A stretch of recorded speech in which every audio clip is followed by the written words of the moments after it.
Lihim sa bigas. Malas po ang naidudulot ng ganito. Kung may ganito ka sa tahanan mo, lagyan mo kaagad ng cure para maputol na ang grabeng kamalasan na naidudulot nito. Dapat alam mo ito dahil kung minsan, hindi lang tao ang pwedeng magdulot nito sa iyo. Pwedeng energies po idulot ito sa iyo. May senyales ito, kaya't malalaman mo kung dapat mo ba itong tingnan o hindi. Ito po ang pag-uusapan natin ngayon na dapat ay alam ninyo dahil ang wealth na naidudulot sa atin ng bigas ay pwede rin pong magdulot ng grabeng kamalasan ang bigas. Depende sa kung sino ang gumawa nito sa inyo at kung ano ang nagdulot nito sa inyo. Kung mahilig ka sa ganitong mga video, huwag kalimutang mag-like, mag-subscribe, at i-share mo na rin para malaman ng iba ang kanilang mga swerte sa buhay.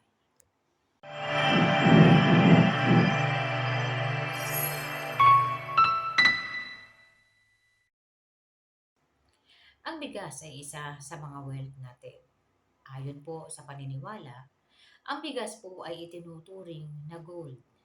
Ganun kahalaga ang bigas para sa atin dahil po pwede itong makaakit ng swerte para sa atin at magdulot ng yaman sa bawat isa.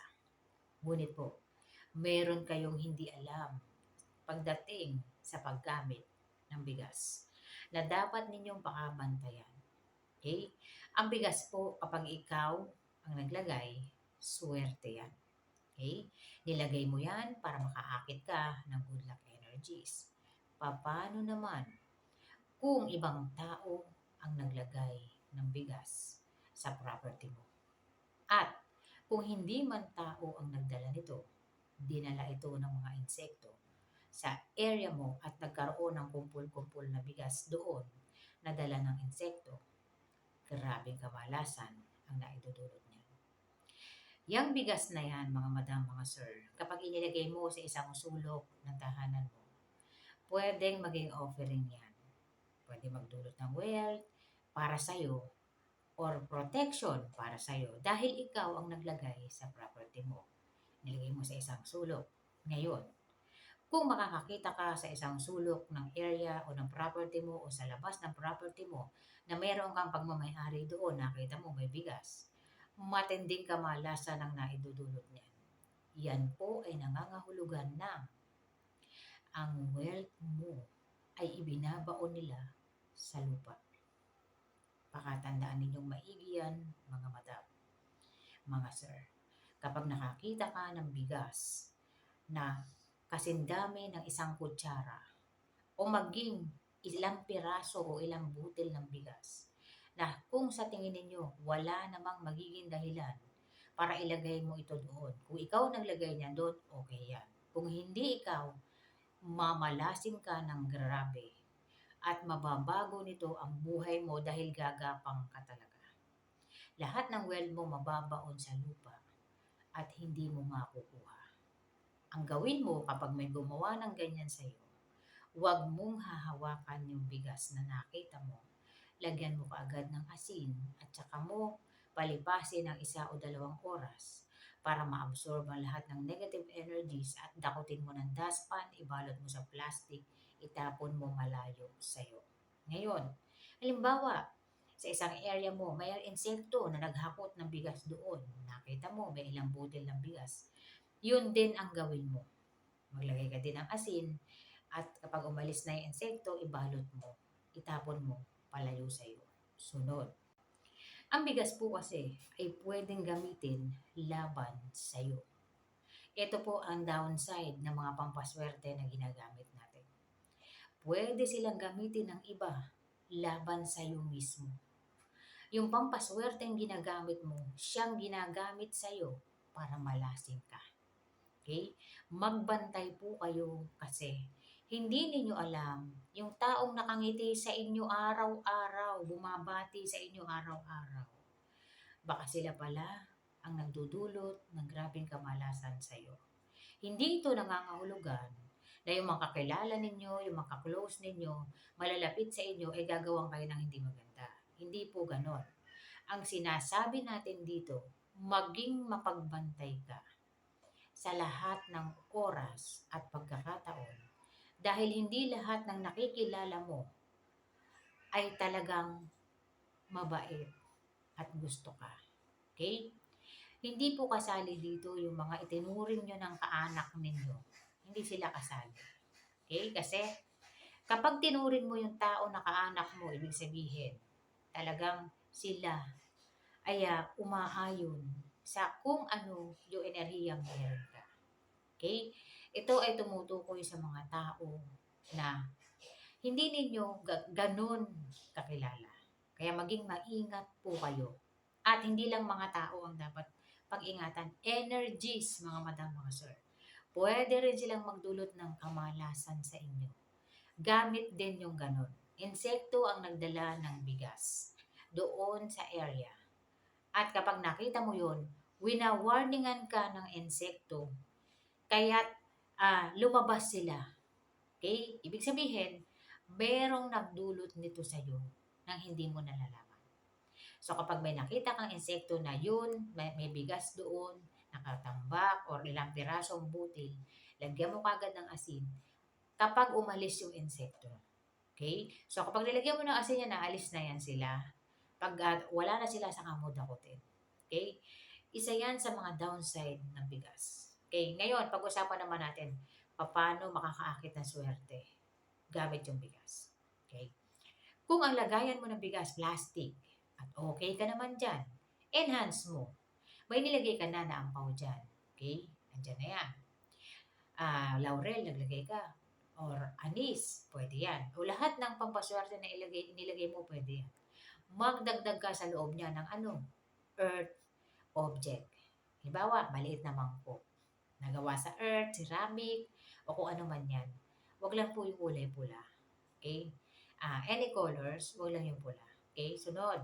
Kapag nakapaglagay ka na ng ceramic na maliit o earth pot o earth na mangkok o kung ano mang mangkok yan na hindi plastic, ilagay mo sa gitna sa pinaglalagyan mo po ng bigas. Ngayon, kapag nailagay mo yan dyan, nandyan na rin yung red ampaw mo, nandyan na rin yung laurel mo, anis, pera, yung earth po, nangangahulugan ng bigas ng gold. At kapag yan ay ilagay mo sa earth, ito ay napapangalagaan at napapanatili. Okay? At nagre-reproduce. Kaya naglalagay ng mangkok na gawa sa earth. Kahit maliit lang yan, mga madam, mga sir, pwede yan. Okay? Isa yan sa mga sekreto na kahit plastic po yung lagayan ninyo ng bigas o kung ano mang uri ng lagayan ng bigas na meron kayo para ma-enhance yan at para mapanatili. Kasi darating ang panahon, makakabili ka ng ceramic na lagayan or darating ang panahon, kung gusto mong palitan yung lagayan mo ng bigas, pwede mong gawin, ito ilagay mo. Okay? Lagay mo lahat ng inilalagay mong pampaswerte. Dagdag mo ang ceramic o yung earth pot na maliit. O yung mangkok po na ceramic, pwede yan, maliit. Huwag lang yung pula. Okay? Any colors, huwag lang yung pula, mga madam, mga sir. Kasi hindi niya na-enhance yan. Okay? Mapapabilis ang pagkaubos nito. Okay? Hindi magre-reproduce. Okay? So, isa yan sa mga sekreto ng bigas. At yung downside po ng bigas, pakatandaan ninyo yan, mga madam, mga sir. Kasi meron po kaming mga hinawakan ng nitong mga nagdaang mga araw na kung sino pa yung tao na ka-close niya, kangitian niya tuwing umaga, eh yun pa yung nagdudulot sa kanya ng grabing kamalasan. Ang tawag po doon, controlled wealth. Kinokontrol ang wealth niya. Naglagay ng bigas sa labas ng gate niya. Natutuklasan po kasi yan kapag nagpatawag kayo ng titingin sa tahanan ninyo. Okay? May mga ritual na ginagawa para makita kung saan banda or sino ang nagdudulot ng kamalasan sa area. Okay, mga madam, mga sir. Ngayon, tinatalakay natin ito para hindi mo na kailangan magpatawag pa. Ikaw na lang, tingnan mo. Para po hindi naman lahat ng tao, kayang tumawag ng gagawa sa kanila or yung makakahanap sila ng gagawa or titingin sa tahanan nila. Kaya tingnan ninyo para po alam ninyo ang gagawin. At maglalagay po kayo ng cure, mga madam, mga sir. Dahil hindi lang po taong masama ang ugali ang gagawa nito sa inyo or sa lahat. Pati po yung laging nakangiti. Okay? May mga taong ganun na nakangiti sa araw-araw. Pero wag ka. Hinihintay ka lang or hinihintay lang ang pagkakataon para malasin ka. At ito ay idudulot nila sa iyo. Kaya't maging mapagbantay po mga madam, mga sir. Kaya natin ito tinatalakay para may kaalaman ka at alam mo ang gagawin kung paano ko kontrahin. Okay? Para hindi hinahayaan ang mga bagay-bagay na nagdudulot ng kamalasan. Lalong-lalo na sa inyo. Kasi ah, lahat ng tao pwedeng gawin ang anumang mga bagay laban sa kapwa nila. Depende sa kung ano ang tingin nila. Kaya maganda na maging mapagbantay tayo, maging maingat. Hindi po ibig sabihin, yung video natin mga madam mga sir, hindi ibig sabihin na lahat na lang ng kakilala mo, ito ay gagawin sa'yo. Eh, hindi po ganun yun. Kaya nga po, marunong ka dapat tumingin kung sino yung mga tao na sa tingin mo ay magiging mabuti sa'yo. Okay? Wala pong masamang salain ang mga taong pinapapasok natin sa ating circle. Okay? Pwede natin salain yan. Pwede natin piliin lang yung pwede. At yung hindi natin or hindi po pwedeng umayon sa atin, ay wag na nating isama. Kasi kung minsan, sila ang nagiging dahilan kaya minamalas ang iba. Okay? So maraming salamat po sa panonood mga madam, mga sir. Marami pa tayong pag-uusapan dahil mahaba at malawak ito.